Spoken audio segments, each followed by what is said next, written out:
Hello friends, இன்றைக்கி நம்ம பிராஸ் வெசலில் rice எப்படி குக் பண்ணுறதுன்னு பார்க்கலாம். இன்றைக்கி நான் இந்த மாதிரி ஒரு பித்தளை பாத்திரத்தில் 1 டம்ளர் அளவுக்கு ரைஸ் எப்படி வேக வைக்கிறதுன்னு சொல்கிறேன். இந்த டம்ளரில் 1 டம்ளர் அளவுக்கு ரைஸ் எடுத்திருக்கேன். நம்ம நார்மல் சாப்பாடு அரிசி தான். இதை வந்துட்டு நல்லா வாஷ் பண்ணி எடுத்துக்கோங்க.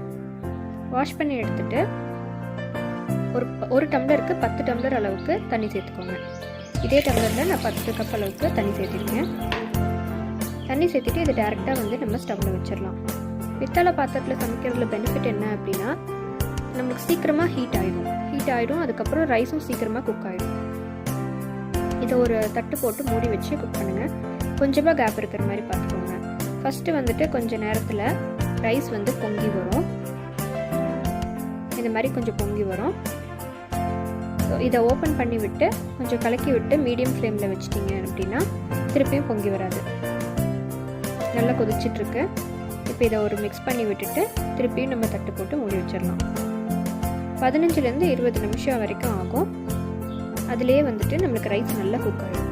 இதுலேயே வந்து 90% குக் ஆகிடுச்சு. இப்போது இன்னும் ஒரு 5 மினிட்ஸ் விட்டுடலாம். இப்போ பாருங்கள், ரைஸ் நல்லா சாஃப்டாக வெந்துருச்சு. எக்ஸ்ட்ரா இருக்கிற தண்ணியை நம்ம வடித்து வச்சிடலாம். இவ்வளோதாங்க, ரொம்ப ஈஸியாக ஃபாஸ்ட்டாக உங்களுக்கு குக் ஆயிரும். பாருங்கள் எவ்வளோ சாஃப்டாக நல்லா இருக்குன்னு. ஸோ நம்ம பித்தளை பாத்திரத்தில் ரைஸ் செய்கிறது குக்கரில் பண்ணுற டைம் விடையுமே வந்து ரொம்ப ஃபாஸ்ட்டாக பண்ணி முடிச்சிடலாம்.